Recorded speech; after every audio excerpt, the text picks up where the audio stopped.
Hello class ninth students.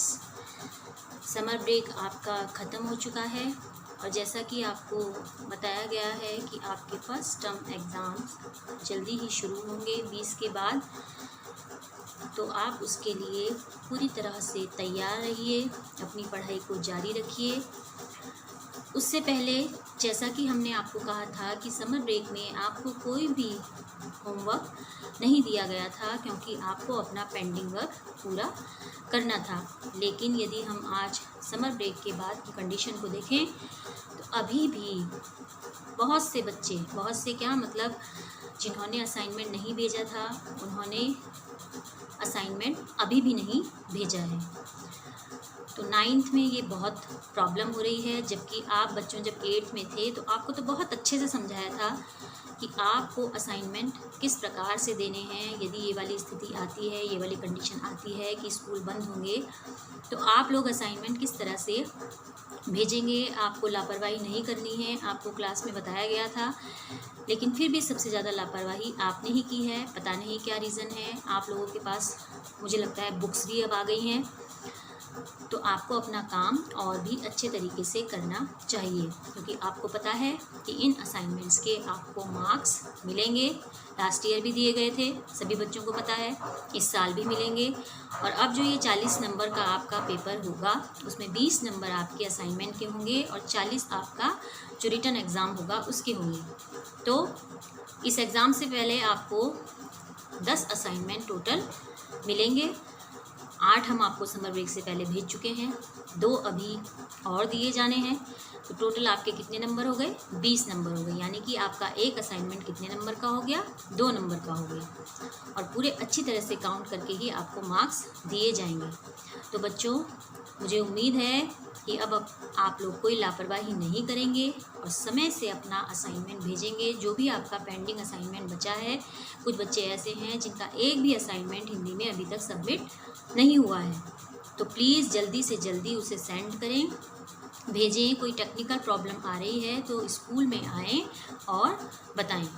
ठीक है बच्चों, अब बात करते हैं आपके सिलेबस की। तो जो भी 10 असाइनमेंट में सिलेबस कराया जाएगा वही आपके एग्ज़ाम में आएगा। ठीक है, तो आपके साहित्य सागर में मैं 4 पाठ आपको करा चुकी हूँ और आज मैं एकांकी संचय, आपकी जो दूसरी पुस्तक है एकांकी संचय, उसका पहला ड्रामा यानी कि पहला नाटक शुरू करवाने जा रही हूँ। जितना यह पाठ इस वीडियो में कवर हो जाएगा उतना ही आपके एग्ज़ाम में आएगा। अगले वीडियो में जो आपका लास्ट वीडियो जाना है एग्ज़ाम से पहले, उसमें मैं आपको लैंग्वेज का कुछ भाग बताऊंगी कि आपको ग्रामर के पेपर में यानी कि आपके हिंदी लैंग्वेज के पेपर में क्या कुछ करना है।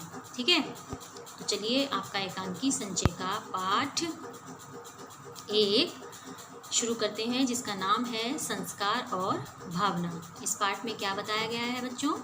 इस पाठ में यह बताया गया है कि संस्कारों के ऊपर जो है भावना की जीत हो जाती है। जो एक माँ, जो इसमें मुख्य नायिका है, उसके संस्कार उसको इतना रोकते हैं, इतना प्रताड़ित करते हैं कि वो अपने बेटे को भी त्याग देती है, लेकिन अपने संस्कारों को छोड़ने को तैयार नहीं होती। लेकिन अंत में परिस्थितियाँ ऐसी होती हैं कि माँ संस्कारों को तोड़कर बेटे के प्रेम में विवल होकर, बेटे के प्रेम में पागल होकर उन संस्कारों को तोड़ देती है। तो चलिए हम अपना पाठ शुरू करते हैं। पाठ शुरू करने से पहले मैं आपको बता दूं कि जब भी आप एकांकी संचय या साहित्य सागर का कोई पाठ पढ़ते हैं तो सबसे पहले आपको उसके कैरेक्टर के बारे में मालूम होना चाहिए कि इसमें कौन कौन से पात्र आए हैं, कौन कौन से कैरेक्टर्स आए हैं। तो हम एकांकी संचय में ये जो कैरेक्टर हैं ये आपके नाटक के शुरू में दिए हुए होते हैं। तो चलिए देखते हैं इसमें कौन कौन से पात्र हैं। माँ है इसमें, संक्रांति काल की एक हिंदू नारी है, यानी कि संक्रांति काल की वह एक हिंदू नारी है। अतुल जो है वो माँ का छोटा पुत्र है, अविनाश जो है वो माँ का बड़ा पुत्र है। ठीक है, राम सिंह है नौकर, मतलब राम सिंह जो है वो नौकर है, और एक मिश्रानी है। उमा जो है वो अतुल की पत्नी है। तो इन कैरेक्टर का नाम इसमें दिया गया है। माँ का बड़ा पुत्र अविनाश और उसकी पत्नी का नाम इसमें नहीं दिया गया है। अविनाश की पत्नी का अतुल की पत्नी उमा, और अतुल और अविनाश की माँ है इसमें, इस कहानी में। ठीक है, तो चलिए हम जो है कहानी शुरू करते हैं। पेज नंबर 5 निकालिए एकांकी संचय पुस्तक का अपनी। स्टेज पर एक मध्यवर्गीय परिवार का दृश्य है। स्टेज जब खुलता है, एकांकी जब शुरू होती है तो वहाँ एक मध्यवर्गीय परिवार के घर के आंगन का दृश्य है। पूर्व की ओर 2 कमरे हैं जिनके द्वार बंद हैं। पश्चिम भाग का द्वार जो है वो बाहर की ओर जाता है, वह भी बंद है। उत्तर भाग में रसोई के आगे बरामदा है। दक्षिण में बड़ा बरामदा है जिसका एक द्वार बैठक में जाता है, दूसरा बाहर की ओर जाता है। जो कुछ दिखाई देता है, जो कुछ भी इस नाटक में दिखाई देता है वह स्वच्छ, सुंदर और उच्च स्थिति का प्रतीक है, जिसे देखकर अनुमान लगाया जा सकता है कि मतलब यह अच्छे परिवार वाले हैं, अच्छा परिवार है। यह एक बैठक में एक सोफे का एक अंश दृश्य में आता है। रसोई के पास स्वच्छता है और अलमारी में उचित सामान जो है व्यवस्थित रूप से रखा हुआ है। अलमारी अच्छे से व्यवस्थित हो रखी है। आंगन में एक और पलंग पड़ा है, दूसरी ओर 2 कुर्सियां तथा एक छोटा टेबल। टेबल पर नाश्ते के खाली बर्तन हैं। पलंग पर जो है उमा लेटी है, जो अतुल की पत्नी है और माँ की छोटी बहू है। वह युवती और रूपवती है। पर्दा उठते समय वह कोहनी पर भार टिकाए शून्य में ताकती दिखाई देती है। जैसे ही पर्दा उठता है तो जैसे हम टेबल पर बैठते हैं ना, वो शून्य में ताकती हुई अपनी कोहनी पर हाथ टिकाए बैठी हुई होती है। साड़ी उसकी अस्त व्यस्त है। कुंडलाकार कर्णफूल जो उसने कान में आभूषण पहने हुए हैं, केशों में होकर कपोल पर आ गए हैं। उसके आगे उसके एक खुली पुस्तक है, उसके एक किताब रखी है, आगे खुली हुई है। वह पढ़ते पढ़ते सोचने लगी है। ऐसा प्रतीत हो रहा है कि वह कुछ पढ़ रही थी और वह पढ़ते पढ़ते कुछ सोचने लगी है। सहसा धीरे से फुसफुसाती है। तभी अचानक वह धीरे से बोल उठती है। उमा, जैसे अपने आप से हम बातें करते हैं, जब हम कुछ फुसफुसाते हैं तो वो अपने आप से बातें करती हुई दिखाई देती है। कहती है, जिन बातों का हम प्राण देकर भी विरोध करने को तैयार रहते हैं, एक समय आता है वे ही बातें हम चुपचाप स्वीकार कर लेते हैं। क्या कहती है कि कभी कभी ऐसा होता है कि जिन बातों का हम प्राण देकर भी विरोध करने को हमेशा तैयार रहते हैं, कभी कभी ऐसा होता है कि हम उन्हीं बातों को एक समय मान लेते हैं। फिर वह फुसफुसाकर पुस्तक की ओर देखने लगती है। शून्य में दृष्टि गड़ा देती है। उसकी आंखें गंभीर हैं। उसके मुख पर आने वाली संध्या की किरणें, जो शाम की किरणें उसके चेहरे पर पड़ रही हैं, वह उसकी रक्तिम आभा का सौंदर्य बिखेर रही हैं। वह इतनी खोई हुई है कि नौकर, मतलब अपने ख्यालों में इतनी खोई हुई है कि नौकर रसोई के बरामदे से आकर बर्तन उठाकर ले जाता है, पर वह उसे नहीं देखती, उसे पता ही नहीं चलता अपने ध्यान में। उसका सिर उसी तरह खुला रहता है और दिवा की किरण कर्ण फूल पर चमकती है। जो सूरज की किरण है वो उसके कानों पर चमकती है, कुंडलों पर चमकती है। उसी चमक में केशों की स्निग्धता उभर आती है। उसी चमक में, उसी रोशनी में उसके केश जो हैं वो चमकते हुए दिखाई देते हैं। तभी पश्चिम वाला बाहर का द्वार खुलता है। माँ अंदर आती है, उसकी सास अंदर आती है। वे वृद्धा हैं, बूढ़ी हैं। उनका मुख जो है वेदना से परिपूर्ण है, यानी कि उनके चेहरे पर दर्द, मिला जुला हाव भाव उभर रहा है। आँखों में पीड़ा है और शरीर में थकान। उनकी आँखों में पीड़ा है, कष्ट है और शरीर में ऐसा लगता है कि वह बहुत थकी हुई हैं। उन्होंने साड़ी पर गर्म चादर ओढ़ी है, शॉल टाइप का जैसे होते हैं, गर्म चादर उन्होंने ओढ़ी है। उनकी पगध्वनि यानी कि उनके पैरों की आवाज़ सुनकर उमा चौंक कर उठती है और अपना आंचल ठीक करती है, अपनी साड़ी सही करती है। माँ उसी के पास आकर धम से एकदम से बैठ जाती है। बैठती बैठती कहती है, माँ, भर्राए स्वर से, जैसे गला उनका भराया है। क्या कहती है, तूने सुना उमा? उमा अचरज से कहती है, क्या माता जी? माँ कहती है, पिछले महीने अविनाश बहुत बीमार रहा था। क्या कहती है, उनका बड़ा बेटा जो है अविनाश, वह उनके साथ नहीं रहता है। तो उसकी खबर उन्हें पता चलती है तो उमा को कहती है कि माँ कहती है उससे, उमा, पिछले दिनों अविनाश बहुत बीमार रहा था। उमा कहती है, सच? माँ कहती है, हाँ। उमा कहती है, उन्होंने तो कुछ नहीं बताया। वह अपने पति अतुल के बारे में कहती है कि उन्होंने तो मुझे कुछ भी नहीं बताया। माँ कहती है, वह क्या बताता? क्या वह वहाँ जाता है? उमा से पूछती है, वह क्यों बताता? क्या उनके घर वह जाता है? उमा कहती है, फिर भी उन्होंने सुना तो होगा ही, आपसे किसने कहा? माँ कहती है, मैं कुमार के घर गई थी, वहाँ उसकी मिसरानी ने, यानी कि उसकी नौकरानी ने, कुमार की नौकरानी ने मुझे बताया। कहने लगी, तुम्हारा बेटा तो बहुत बीमार रहा, मरकर बचा। सुनकर मैं शर्म से गड़ गई। माँ क्या कहती है, जब उसने ऐसा कहा तो मैं सुनकर शर्म से गड़ गई। मेरा बेटा बीमार रहे और मुझे पता भी न लगे। उसके आंसू भर आते हैं, स्वर उसका लड़खड़ाने लगता है। बचपन में कहती है उसे कभी खांसी भी हो जाती थी तो मैं तो कई दिन तक खाना नहीं खाती थी, न सोती थी। वे बहुत तेरा समझाते थे। वे किसके लिए आया है? अविनाश के पिताजी के लिए, जो अब इस दुनिया में नहीं है।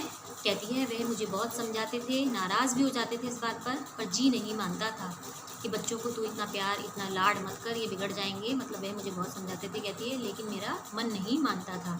और अब कहती है माँ आगे उससे बोला नहीं जाता, वह फूट फूट कर रो पड़ती है। उमा करुणा से द्रवित उनको संभालती है। उमा जो है माँ को ऐसे रोता हुआ देखकर उसका हृदय भी पसीज जाता है, वह उनको संभालती हैं।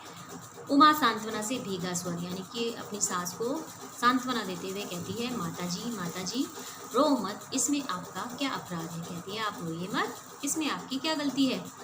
माँ उसी तरह से कहती है अपराध और किसका है, सब मुझी को दोष देते हैं।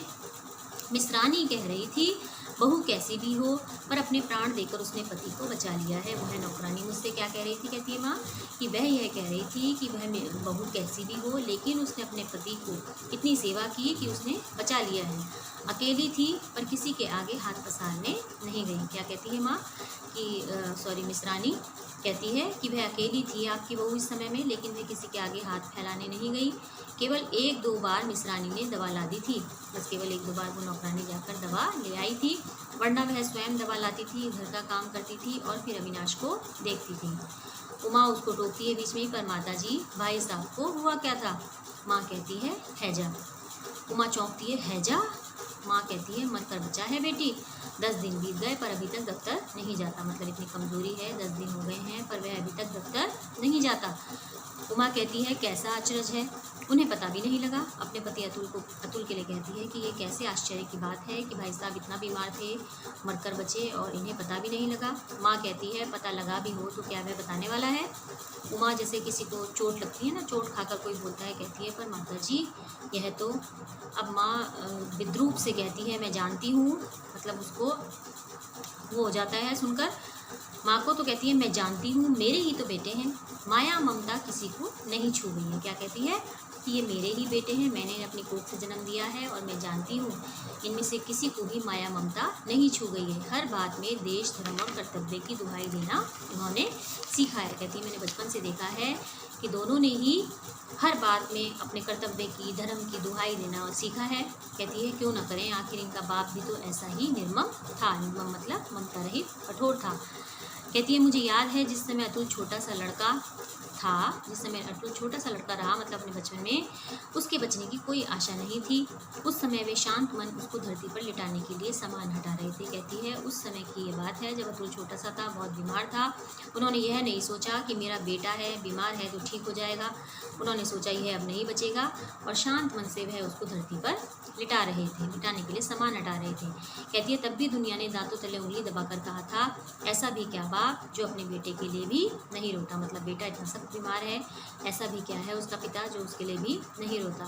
उसी बाप के ये बेटे हैं। कहती है उसी बाप के ये बेटे हैं, मुझे सदा इन्होंने माया ममता में फंसी हुई है कहकर कोसा है। सदा इन्होंने ये कहा है कि तुम तो हमेशा ही माया और ममता में फंसी हुई रहोगी, सदा मेरी निंदा की है, मतलब मेरी बुराई की है। चोट पर चोट खाकर उमा तिलमिलाती है, मतलब वह पहले ही दुखी थी और माताजी की ऐसी बातें सुनकर और दुखी हो जाती है। उसके भाव पलटते हैं, उसकी करुणा जो अभी तक दया आ रही थी उसे उन बातों को सुनकर वह खींच यानी कि वो इरिटेशन में बदल जाती है। फिर थोड़ी धीरे धीरे वह हल्के रोष में यानी कि क्रोध में, गुस्से में बदल जाती है। उमा कहती है लेकिन माताजी इसमें सब दोष भाभी का है। कहती है आप अपने बेटों को मत कोसें क्योंकि इसमें सारा दोष जो है भाभी का है, यानी कि अविनाश की पत्नी का है।